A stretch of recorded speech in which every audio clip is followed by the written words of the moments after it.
মাসখানেক ধরে নানা গুঞ্জন শোনা যাচ্ছে যে সৌরভ গাঙ্গুলি অর্থাৎ বাংলার মহারাজকে নাকি আর জি বাংলা দাদাগিরিতে দেখা যাবে না। কিন্তু দর্শকের কাছে যে দাদাগিরি আর সৌরভ গাঙ্গুলি একে অপরের সমর্থক, তাহলে কি হতে চলেছে? সত্যি কি তবে দাদাগিরিতে আর দাদার দেখা মিলবে না? সবটা এবার খোলসা করলেন মহারাজা নিজেই। জি বাংলায় আর নেই তিনি, তার দাদাগিরিও অন্য রূপে অন্যভাবে ছোট পর্দায় আসছেন।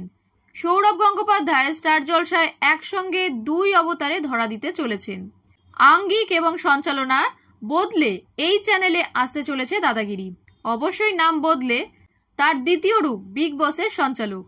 খবর ছড়ানো মাত্র নড়ে বসেছেন বাংলার মহারাজের অনুরাগীরা। তাদের এখন হা পিত্তেশ অপেক্ষা কবে শুটিং শুরু করবেন দাদা। ভারতের প্রাক্তন ক্রিকেট অধিনায়কের কথায় শুটিং শুরু হতে হতে আগামী বছর, তার আগে নয়। এবছরের সবে মে মাস, এতটা কেন সময় নিচ্ছেন দাদা?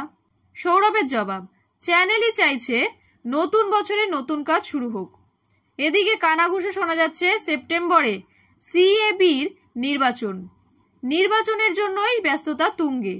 ভারতীয় প্রাক্তন ক্রিকেট অধিনায়ক নাকি তাই এর বাইরে কিছু ভাবতে পারছেন না। সৌরভ জানিয়েছিলেন যে কোনো চ্যালেঞ্জের মোকাবিলা করতে ভালোবাসেন তিনি। নতুন কিছু করার সুযোগ পেলে সবসময় সেটিকে স্বাগত জানান। স্টার জলসা তাকে সেই সুযোগ করে দিচ্ছে, তাই তিনিও রাজি হয়েছেন। নতুন চ্যানেলে নতুন দুই রিয়ালিটি শোতে তাকে কি করতে হবে সে বিষয়ে এখনো বিশদে আলোচনা হয়নি।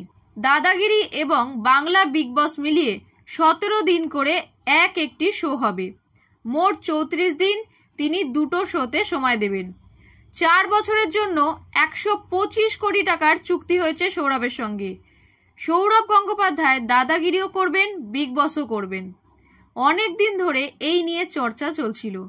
ভারতের প্রাক্তন ক্রিকেট অধিনায়ক এও বললেন, জি বাংলায় আর দেখা যাবে না আমাকে, এবার আমি স্টার জলসার, ওখানেই দাদাগিরি এবং বিগ বস দুটো রিয়ালিটি শোর সঞ্চালনা করব।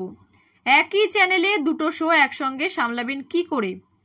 প্রসঙ্গত, জি বাংলা তাকে প্রথম সঞ্চালকের ভূমিকায় এনেছিল।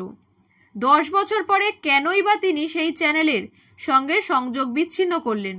দাদার কথায় দাদাগিরির ধরন বদলাতে চলেছে। স্টার জলসার চ্যানেল কর্তৃপক্ষের তরফে জানানো হয়েছে পুরো অনুষ্ঠান অন্যরকমভাবে পরিবেশন করতে চান তারা।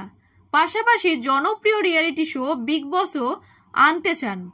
তার সঞ্চালক হিসেবেও আমাকেই ভাবছেন। নতুন নতুন চ্যালেঞ্জ নিতে খুব ভালোবাসি, সেই জন্যই রাজি হয়ে গেলাম। জানিয়েছেন 17 দিন করে একটি শো হবে। মোট 34 দিন তিনি দুটো শোতে সময় দেবেন। চ্যানেলের তরফ থেকে জানানো হয়েছে জুলাই মাসে শুরু হবে দুটো অনুষ্ঠান। 4 বছরের জন্য 125 কোটি টাকার চুক্তি হয়েছে সৌরভের সঙ্গে। সঞ্চালনা প্রসঙ্গে কথা বলতে গিয়ে সৌরভ অতীতে ফিরে গিয়েছিলেন। বলেছেন, দাদাগিরির প্রথম সিজন করার পর ভেবেছিলাম পরের সিজনে আর আমায় ডাকবে না, আমার দ্বারা হবে না। সেই সময় মা ভরসা দিয়েছিলেন। আমিও চেষ্টা করেছি নিজেকে যতটা ঘষে মেজে তৈরি করা যায়। দর্শক ভালোবেসেছেন, ওরা আমার শো দেখার জন্য উদগ্রীব। এই বিষয়টি আমায় পরিশ্রমী হয়ে উঠতে সাহায্য করেছে। রেটিং চার্টে যখন দেখতাম আমার রিয়ালিটি শো ভালো ফল করছে, কি যে আনন্দ হতো। শুধুমাত্র এক চ্যানেলে একসঙ্গে দুটি রিয়ালিটি শোই নয়, সৌরভ রেকর্ড করছেন আরও দুটি বিষয়ে। স্টার জলসা থেকে দুটি শোর জন্য মহারাজা রাজকীয় পারিশ্রমিকও পেতে চলেছেন, যা বাংলার বিনোদন দুনিয়ার কোনো তারকা এর আগে পাননি। 2, এই মুহূর্তে তিনি 48টি বিজ্ঞাপনী মুখ। বিনোদন থেকে খেলা, দেশের সমস্ত তারকার তুলনায় তিনি এই দিক থেকেও এগিয়ে। এখানেও 50 পূর্ণ করবেন?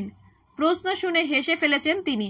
সৌরভের মতে বিজ্ঞাপনী দুনিয়ায় রাজত্ব করবেন এমন ভাবনা কোনোদিনই ছিল না তার, তাই বিষয়টি নিয়ে তিনি ভাবছেন না। কাজের নেশায় কাজ করে যাচ্ছি, ভালো কাজ করার খিদে প্রবল এখনো।